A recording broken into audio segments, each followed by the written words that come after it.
The Velthari had watched the stars for 1,000,000 years. They had seen empires rise and fall like waves on a cosmic ocean. They had mapped every corner of 3 spiral arms, catalogued 10,000 intelligent species, and guided countless young civilizations toward what they called the path of wisdom. They were patient, they were ancient, and they were absolutely certain that they understood how the universe worked. When their deep space sensors detected radio signals coming from a small blue planet orbiting an ordinary yellow star, they felt nothing but calm satisfaction. Another young species had discovered how to shout into the void. Soon, another world would join the great family of civilized beings under Velthari guidance. Ambassador Kethriel was chosen for the mission. They had performed first contact 47 times before. The process was always the same.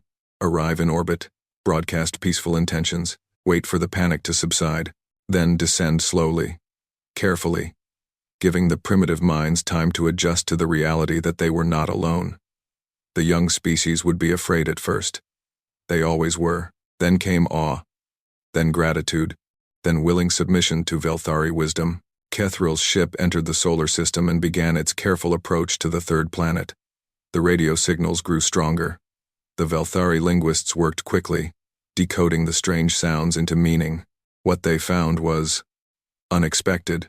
The planet was not unified. It was divided into hundreds of separate groups, each with its own language, its own customs, its own conflicts. They were fighting each other. They had weapons that could poison the very air they breathed. They had split the atom and used it to destroy 2 of their own cities. By every measure the Velthari used, this species should have destroyed itself long ago.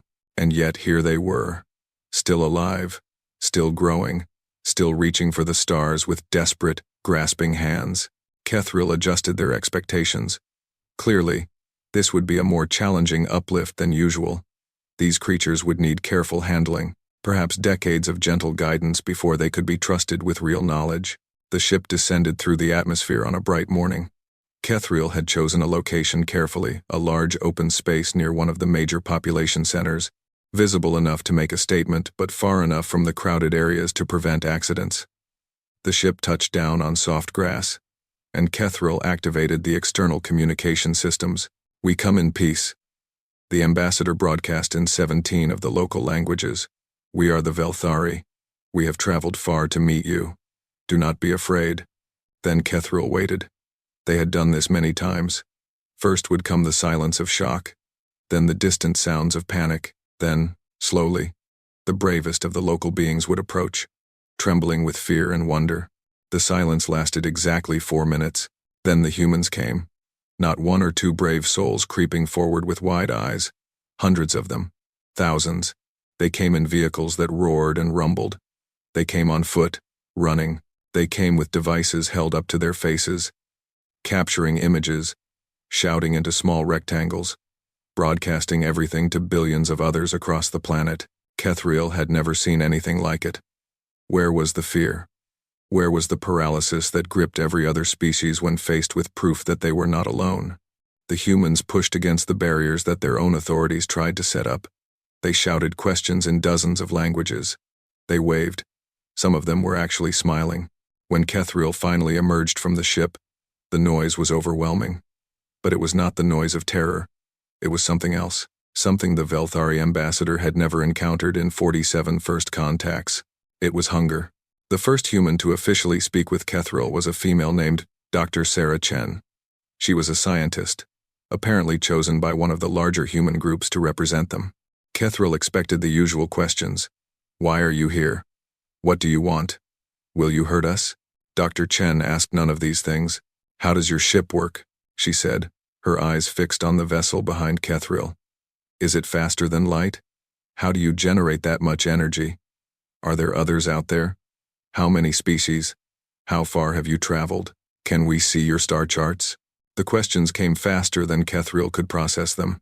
And behind Dr. Chen, others were shouting their own questions. Engineers wanted to know about materials. Biologists wanted to know about Velthari physiology. Astronomers were already calculating trajectories, asking about other solar systems. Children pushed to the front, eyes wide not with fear but with desperate curiosity. Kethriel raised their 4 hands for silence.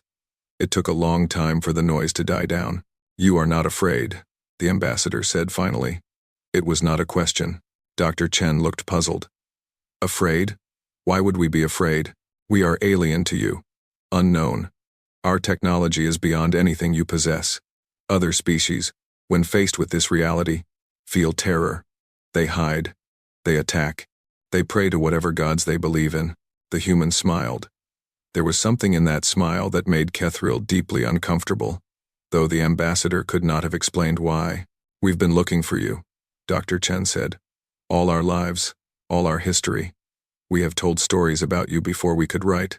We have searched for you with every tool we possess, and now you're here. She stepped closer, and her eyes were bright with an emotion that seemed too large for her small body. Now you're finally here, and you can tell us everything. You can show us the universe. Kethril understood, in that moment, that something was very wrong with all of their assumptions. This was not how first contact was supposed to work. The Velthari were supposed to be the teachers, the guides, the wise parents helping a young species take its first steps. But these humans were not looking at Kethril as children looked at parents. They were looking at Kethril as if the ambassador was a door that had finally opened.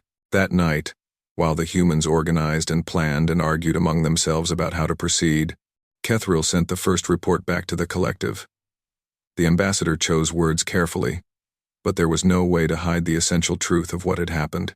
First contact successful, the report began. Species designation, human. Planet designation, Earth. Initial assessment requires revision. Subject species does not display expected psychological response to contact. No significant fear reaction observed. No aggression beyond normal curiosity. Instead, subject species displays intense, almost aggressive desire for knowledge and contact. Kethril paused, considering how to phrase the next part. Recommendation: increase observation period before beginning standard uplift procedures. This species is unusual. They do not react as others do. They were waiting for us, not with fear or hope of rescue, but with hunger. They want what we have, what we know, what we have seen. They want everything.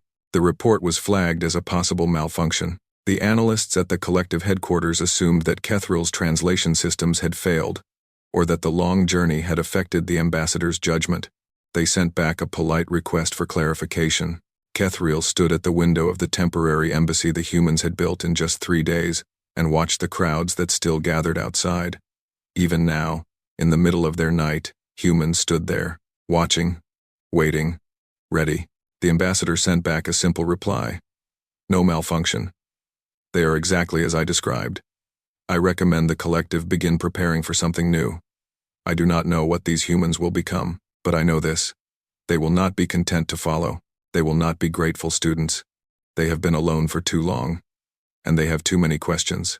Kethril looked up at the stars, visible even through the light of the human city, and I do not think they will stop until they have all the answers. The collective archives were the oldest institution in known space. For 800,000 years, archivists had gathered information about every species that rose to intelligence. They recorded first words and last breaths. They documented art and war, science and superstition. Nothing escaped their careful attention, and nothing surprised them anymore. Until the humans. Senior archivist Yothmir had spent 6,000 years studying new species. They had developed a system, a method, a rhythm to the work. Gather the data, run the models, predict the trajectory, write the report, move on to the next world. It was careful, methodical work, and Yothmir was very good at it. The human file arrived on a quiet morning. Yothmir opened it expecting the usual contents: biological data, cultural samples, technology assessments, psychological profiles. What they found instead kept them awake for the next 30 cycles. This cannot be correct, Yothmir said to their assistant, a young archivist named Pell. Run the numbers again. Pell had already run them 4 times. The data is accurate, Senior. I have verified it with the original sources. Yothmir stared at the display. The numbers refused to change. The humans had achieved powered flight only 120 of their years ago. That was nothing. A blink of an eye. Most species took thousands of years to move from ground to air, but here was the impossible part. Within 60 years of that first flight, humans had walked on their own moon. They used chemical rockets, Pell said, pulling up the technical specifications. Simple combustion. And their navigation computers had less processing power than a Velthari child's educational toy. That is impossible, Yothmir said. You cannot reach a moon with such primitive technology. They did it anyway. They did the calculations by hand, Senior. They wrote the mathematics on paper. They made mistakes, corrected them, and tried again. 3 of them died in a fire during testing. They built new machines and sent more humans up. Yothmir moved to the next section of the file. It was worse. The humans had split the atom within 40 years of their first flight. They had immediately used this knowledge to build weapons capable of destroying cities. They had used these weapons on each other, killing hundreds of thousands in seconds. Then they had built more of them, enough to destroy their entire planet many times over. Any reasonable species would have stopped there. They would have retreated from such terrible knowledge. They would have needed centuries to recover from the trauma of such destruction. The humans had not stopped. They had not even slowed down. Instead, they had taken the same atomic knowledge and built power plants. They had used the same basic science to develop medicine, to study the stars, to peer into the very structure of matter itself. They turned their weapons of death into tools of discovery with the same casual ease that a craftsman might reshape a piece of metal. Look at this, Pell said, highlighting another section. They mapped their own genetic code, their entire biological blueprint, written out in full detail. It took them only 50 years from the first discovery of the structure to the complete map. Yothmir knew what that meant. The Velthari had taken 3,000 years to accomplish the same thing, and the Velthari were considered fast learners. How? The senior archivist asked. How do they move so quickly? Pell pulled up cultural data. They do not work as other species work. They compete and cooperate at the same time.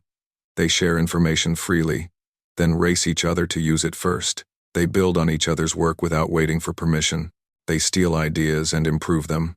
They fail constantly, publicly, and then they simply try again. The display showed images of human laboratories, universities, research centers, thousands of them, scattered across the planet.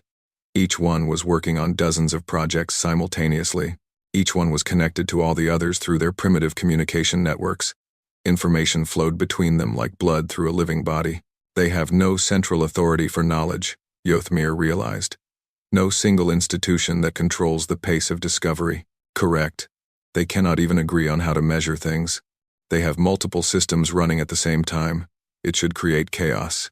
It does create chaos. Yes, Pell agreed. And somehow the chaos makes them faster. Yothmir spent the next cycle studying human history. It was a bloody, terrible record. Wars beyond counting. Empires that rose and fell in mere centuries. Famines, plagues, disasters of every kind. The humans had faced extinction-level threats at least 7 times in their recorded history. By every model the archives used, they should not have survived. But they had survived. They had done more than survive.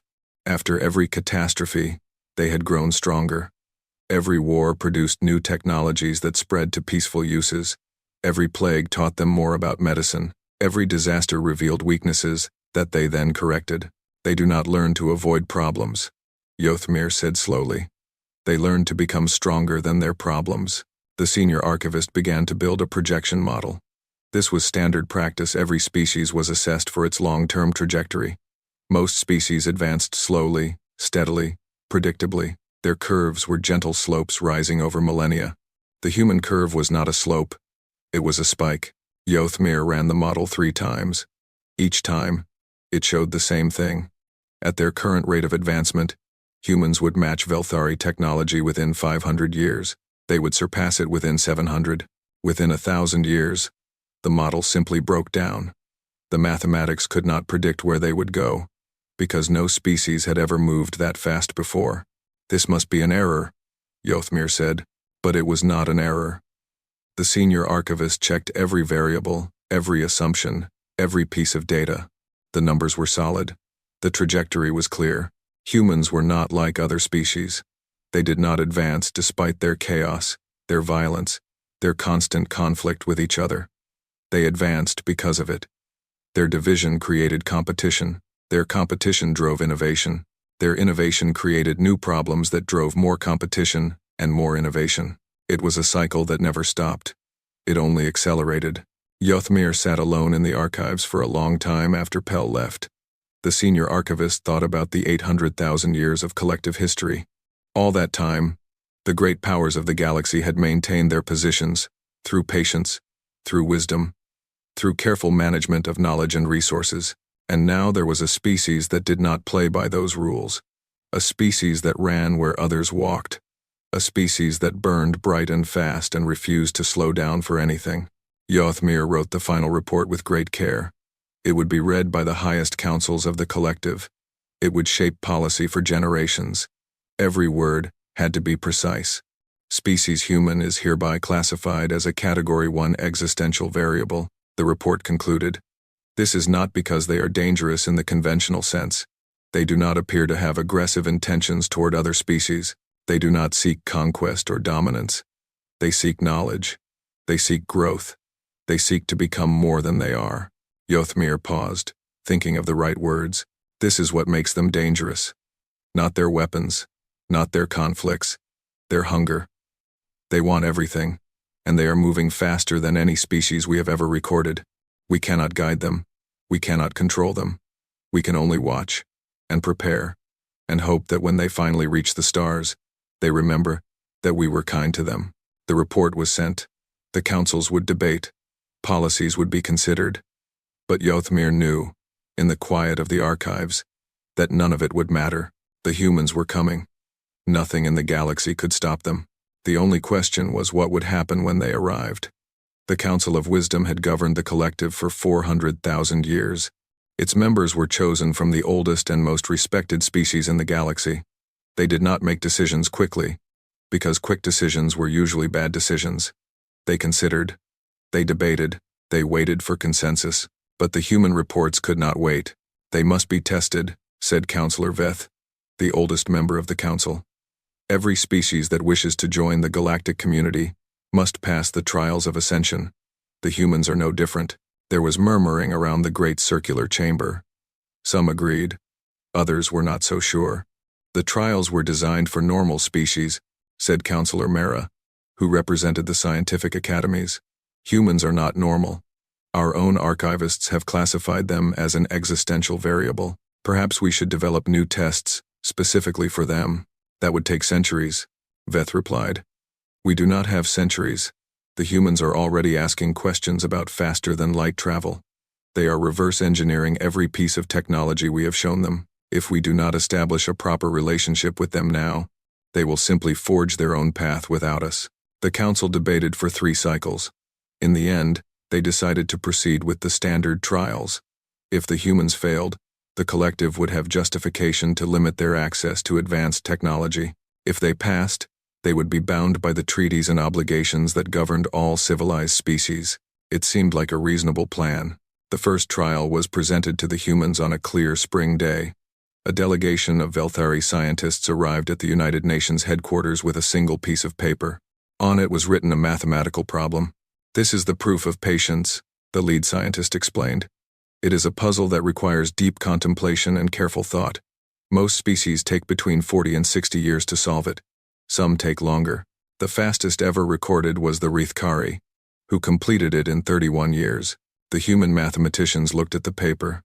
They passed it around. They took photographs of it and sent them to colleagues around the world. What happens if we solve it? Asked Dr. James Wheeler, the head of the human mathematical team. Then you will have passed the first trial, and may proceed to the second. Dr. Wheeler nodded. Give us some time. The Velthari scientists withdrew to their temporary quarters. They expected to wait years, perhaps decades. They brought supplies for a long stay. 11 days later, Dr. Wheeler knocked on their door. We have a solution, he said. Actually, we have 3 solutions. We're still arguing about which one is most elegant. The Velthari scientists did not believe him. They examined the work. They checked every step, every logical leap, every mathematical transformation. The solutions were correct, all 3 of them. How? The lead scientist asked. This problem requires profound insight. It requires years of meditation on the nature of mathematical truth. Dr. Wheeler shrugged. We posted it online. About 600,000 mathematicians worked on it simultaneously. Some of them had insights that others built on. Someone in India figured out the core transformation. A team in Germany found an alternative approach. A graduate student in Brazil found a third way while trying to prove the first two wrong. You work together? All of you? Even though you are from different nations? Math doesn't care about nations, Dr. Wheeler said. A proof is a proof. Besides, we wanted to see who could solve it first. There's a certain amount of pride involved. The Velthari scientists sent a report to the council. The council assumed there had been a mistake and ordered the second trial to proceed immediately. The second trial was called the Test of Unity. A simulation was created, a massive disaster threatening a planet of 1 billion beings. The humans were given control of the response. They had to coordinate rescue efforts, allocate resources, and save as many lives as possible. The simulation was designed to reveal divisions, to expose the cracks in a species' ability to work together. Most species failed this test on their first attempt. The arguments, the blame, the competition for resources, these things always emerged under pressure. It usually took 3 or 4 tries before a species learned to truly cooperate. The humans were given the simulation on a Monday morning. By Wednesday afternoon, the Velthari observers had stopped taking notes. They simply watched, unable to believe what they were seeing. The humans fought, yes. They argued fiercely about strategy and priorities. Different nations wanted different approaches. There were accusations and counter-accusations. For the first few hours, it looked exactly like the failures the Velthari had seen so many times before. Then something changed. A small group of human leaders gathered in a side room. They included enemies, nations that had been at war with each other just months before first contact. They argued some more. Then they made a decision.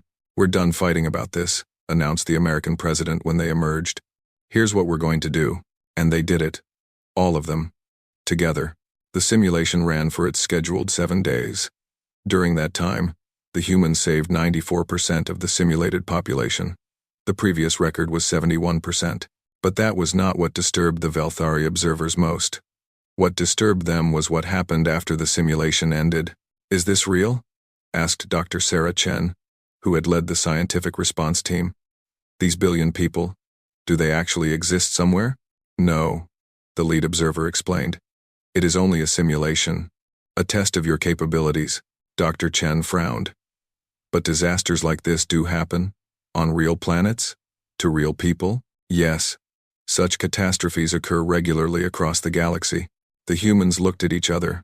Something passed between them, some unspoken communication that the Velthari could not interpret. Then we want to help, Dr. Chen said. Not with a simulation. With real disasters, real people.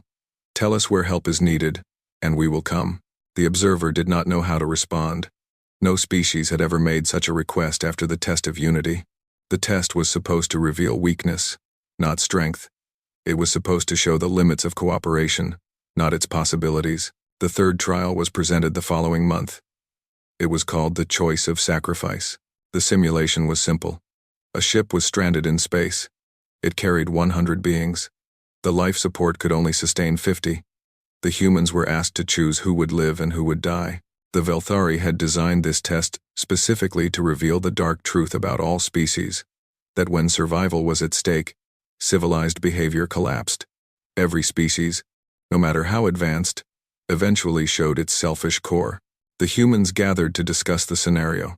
The Velthari observers watched through hidden sensors, waiting for the inevitable. We're not choosing, said Admiral James Morrison, the military representative. That's not how we do things. The scenario requires a choice, a scientist argued. Someone has to die. No. Someone has to sacrifice. That's different. How is it different? Admiral Morrison stood up. I'm 63 years old. I've lived a good life. I volunteer to be among those who give up their share of life support. Silence. Then another voice spoke. I'm 71. I volunteer as well. I have terminal cancer. I was going to die anyway. Let me be useful. My children are grown. They don't need me anymore. I'll go. Within an hour, 17 humans had volunteered to die so that strangers could live. They were not crying. They were not afraid. They were arguing about who deserved to sacrifice themselves more. The Velthari observers ended the simulation early. There was no point in continuing. The test had failed, or rather, it had succeeded in ways that the designers never anticipated. That night, the Council of Wisdom received a brief message from the observation team. The trials of ascension are concluded. Results are attached. We recommend immediate revision of all existing assessments of species human. They are not what we thought. They are not what anyone thought. Our tests were designed to find weakness. Instead, they found strength we did not know was possible. These humans do not merely cooperate when forced to. They sacrifice willingly, even eagerly. They competed with each other for the right to die for strangers. The message ended with a single recommendation. Do not try to control them. Do not try to guide them. Simply stay out of their way, and hope they decide to be kind. The council debated for many cycles, but in the end, there was nothing to debate. The humans had passed every test. They had passed them faster, better, and more completely than any species in history, and they were just getting started. The galaxy had many powers, and they had maintained their positions for millions of years. They had fought wars, made treaties, built empires, and watched empires fall. They thought they understood power. They thought they understood strength. Then they met the humans. The Rithkari Dominion was the first to send observers. The Rithkari were warriors. They had conquered 107 star systems through pure military might. Their soldiers were bred for combat, their ships designed for destruction, their entire civilization built around the principle that the strong survive and the weak serve. War leader Kreeth was given command of the observation mission. She had destroyed 3 civilizations in her career. She had never known fear. She arrived at Earth expecting to find either worthy opponents or easy victims. She found neither. The humans welcomed the Rithkari delegation with surprising warmth. They offered tours of their military facilities. They demonstrated their weapons, which were primitive by galactic standards. Their soldiers were soft compared to Rithkari warriors. They grew tired. They complained. They questioned their officers. Kreeth was not impressed. She prepared her initial report. The humans would be easy to conquer if the Dominion ever chose to expand in their direction. Then she witnessed a human military exercise. The scenario was simple. A small unit was surrounded by a larger force. They were outgunned and outmatched. By Rithkari doctrine, they should have either surrendered or died fighting. Those were the only honorable options. The humans did neither. They fought, yes, but they fought strangely. They did not seek to kill as many enemies as possible before dying. They sought to protect each other. Again and again, Kreeth watched as individual humans put themselves in danger to save their companions. They were not ordered to do this. They simply did it, and when one of them fell, the others did not abandon the body. They carried it with them, even when it slowed them down, even when it made escape more difficult. Why? Kreeth asked the human commander afterward. Why risk living soldiers for dead ones? The dead cannot fight. The commander, a woman named Colonel Martinez, looked at Kreeth with an expression the Rithkari could not read. They fought with us, Martinez said. They trusted us. We don't leave our people behind. Not ever. Not even when it doesn't make tactical sense. That is weakness. Sentiment that costs lives. Martinez smiled. There was something sharp in that smile. Something dangerous. Is it? Tell me, war leader, how loyal are your soldiers? Would they die for each other? Would they carry your body home if you fell? Kreeth did not answer. She knew the truth. Rithkari soldiers were loyal to the Dominion, not to each other. They would step over fallen comrades without a second thought. That was efficiency. That was strength. But watching the humans, Kreeth began to wonder. Their soldiers fought not just for victory, but for each other. They had something to fight for beyond survival, and that something made them terrifying. Kreeth's final report to the Dominion was very different from her first draft. The humans are not strong by our standards, she wrote. Their bodies are fragile, their weapons primitive, their ships slow. In a direct battle, we would destroy them easily, but I do not recommend direct battle. The humans do not fight as we fight. They fight with fury tempered by love. They will die for each other without hesitation. They will charge impossible odds for an idea. They will show mercy to defeated enemies, then help them rebuild. This is not weakness. This is a different kind of strength. A strength we do not understand and cannot predict. A strength that does not break when we apply pressure, but grows harder. The War Council read the report. They debated for many cycles. In the end, they voted unanimously to never engage humanity in open conflict. For the first time in Rethkari history, they were afraid of a species they could easily defeat. The synthesis was the second great power to investigate humanity.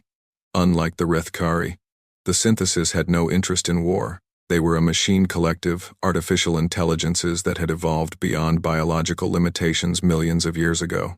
They sought perfection through logic, efficiency through calculation, truth through pure reason. They sent probes to study human civilization. They expected to find chaos, inefficiency, irrationality. They found all of these things. But they also found something else. They found art. The synthesis understood art as a concept. They could create perfect images, flawless music, mathematically optimal structures. But human art was different. Human art was broken. It violated rules. It served no logical purpose. It was inefficient and illogical and completely inexplicable. And it was beautiful. A synthesis observer spent 3 years studying a single human painting.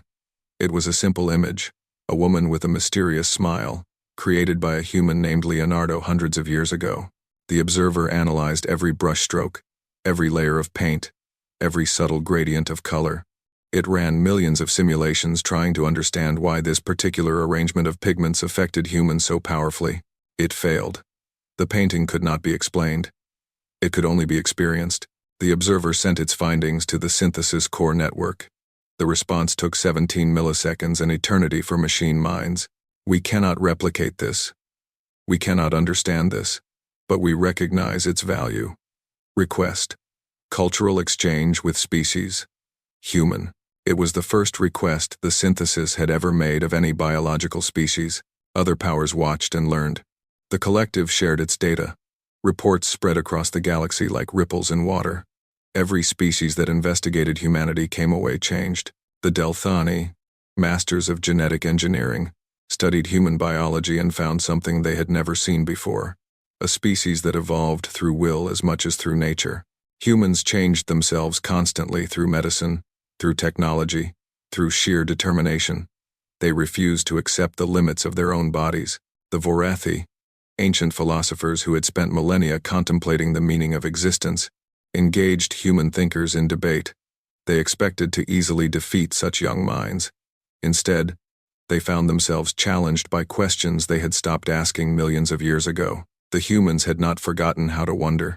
The crystalline consortium, beings of pure energy who communicated through mathematics, studied human music. They discovered that humans had turned mathematics into emotion, logic into feeling, patterns into passion. The consortium had never imagined such a thing was possible. Word spread. Stories were told. Legends began to form. There was a species in a remote arm of the galaxy. They were young, violent, divided, and primitive, and they were different from everything else in the known universe. They did not conquer through strength. They did not convert through wisdom. They did not dominate through technology. They simply were what they were: chaotic, contradictory, burning with an inner fire that no other species possessed. And everyone who met them was transformed by the experience. 30 years after first contact, a gathering was held on a neutral station at the edge of collective space. Representatives from 50 species came to discuss the human question. How should the galaxy respond to this new presence? What policy should govern interaction with them? What limits should be placed on their expansion? The debate lasted for days. There were proposals for containment, for guidance, for integration, for isolation. Every idea was discussed, analyzed, and ultimately rejected. In the end, an old Velthari counselor rose to speak. She had been silent throughout the debate, listening, thinking, remembering. I was present at first contact, she said. I watched them look at our ship, and I saw something in their eyes that I did not understand at the time. Now I do. The chamber was silent. They were not afraid of us. They were not awed by us. They were hungry. Hungry for knowledge, for experience, for everything the universe had to offer. And that hunger cannot be contained or controlled. It can only be fed. She looked around the chamber at the gathered representatives. We are not discussing what to do with humanity. We are discussing what humanity will do with us. They are coming, whether we guide them or not. The only question is what kind of neighbors we want to be when they arrive. The debate ended. No policy was adopted. No limits were imposed.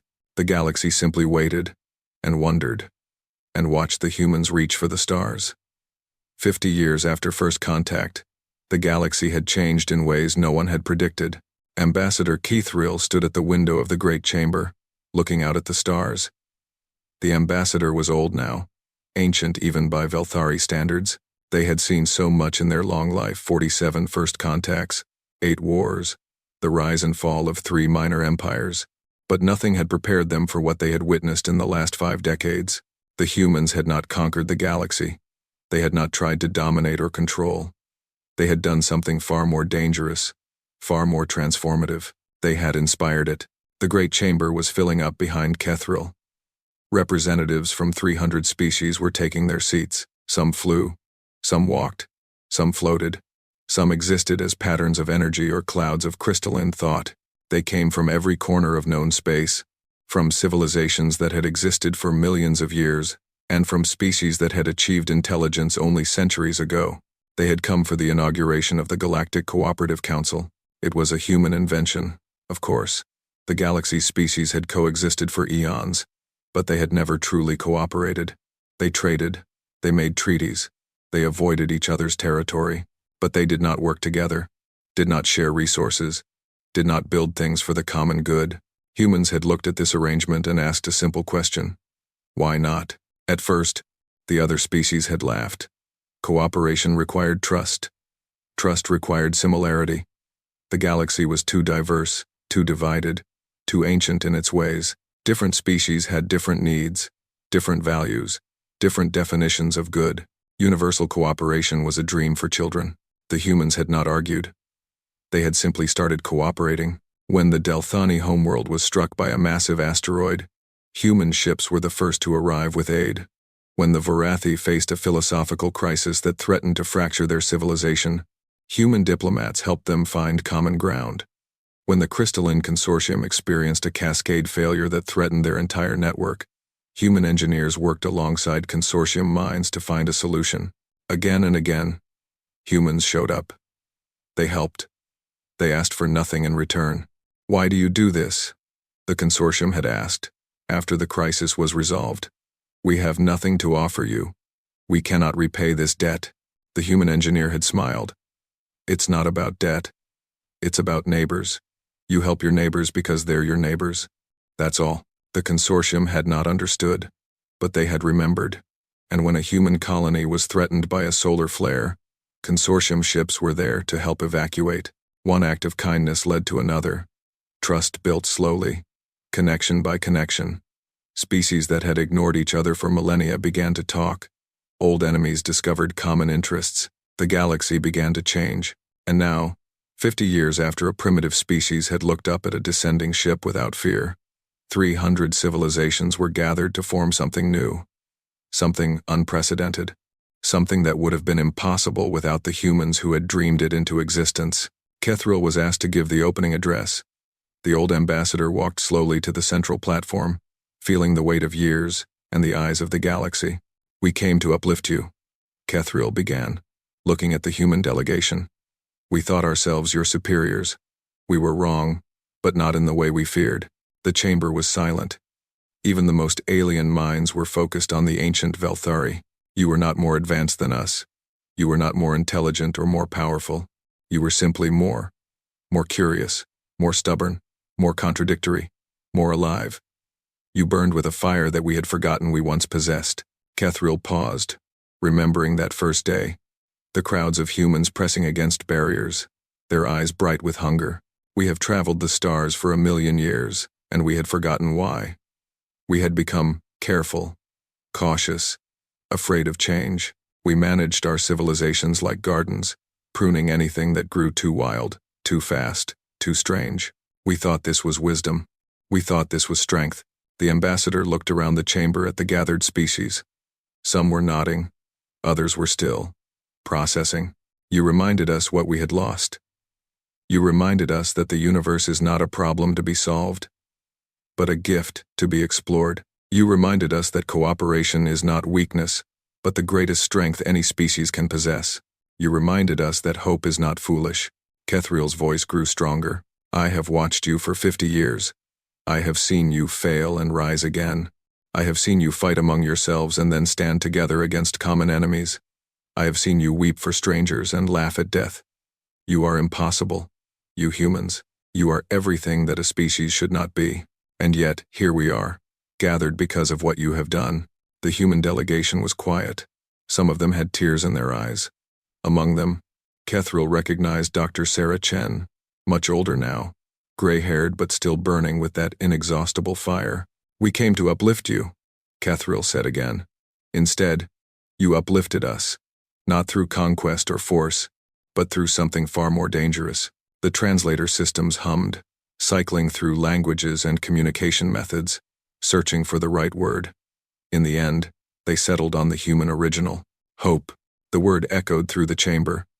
Hope. Such a small word, such a simple concept, and yet it had been missing from the galaxy for so long. You gave us hope, Kethriel continued. Hope that things could be better. Hope that old enemies could become friends. Hope that the future could be something other than endless repetition of the past. This council, this impossible gathering of minds and bodies and spirits exists because of that hope. Because humans dared to dream of something better, and then dared to make that dream real. The chamber erupted, not in the orderly acknowledgement that the old powers preferred, but in something messier, louder, more human. There were cheers and roars and frequencies of energy that translated to joy. There were beings touching each other who had never touched before, minds linking who had been enemies for millennia. It was chaos. Beautiful, productive, impossible chaos. Dr. Sarah Chen made her way to the platform. She was 83 now, but her step was still quick, her eyes still sharp. She took Kethriel's hands, all four of them, and held them gently. Thank you, she said, for coming, for finding us, for giving us a chance. Kethriel looked at this small, fragile, impossible creature. This being from a species that had existed for only a moment in cosmic time. This woman who had been the first to speak to an alien ambassador, who had asked not for protection or guidance but for knowledge. We did not give you a chance, Kethriel said. You took it. You took everything we offered and more. You took our science and improved it. You took our philosophy and challenged it. You took our fears and proved them wrong. Sarah smiled. It was the same smile she had shown Kethriel 50 years ago, the one that had made the ambassador so uncomfortable. Now Kethriel understood it. It was the smile of a species that had been alone for too long, that had dreamed of the stars for thousands of years, that had finally found what it was looking for. And what it was looking for was not answers. It was not knowledge or technology or power. It was connection. It was meaning. It was the chance to be part of something larger than itself. The inauguration ceremony continued. Treaties were signed. Promises were made. A new era began. Kethriel stayed at the window long after the celebration ended, watching the ships come and go. Velthari vessels alongside human ones. Reithkari warships next to consortium carriers. 100 different designs from 100 different worlds, all moving together, all part of the same great dance. The galaxy had feared the humans. The galaxy had studied them, tested them, debated about them, and in the end, the galaxy had been transformed by them, not conquered, not converted, transformed. Kethriel thought about the journey that had led to this moment, the first contact, the trials, the decades of change, the slow building of trust, one act of kindness at a time. It had all started with a question, a small, foolish, impossible question that the humans had dared to ask. Why not? Why not cooperate? Why not trust? Why not hope? And the galaxy, ancient and tired and set in its ways, had finally found an answer. Why not indeed? Kethriel smiled, a rare expression for a Velthari, learned from 50 years of watching humans. The stars were brighter tonight. Or perhaps they had always been this bright, and the galaxy had simply forgotten how to see them. Either way, the future was waiting, and for the first time in a million years, the galaxy was ready to meet it.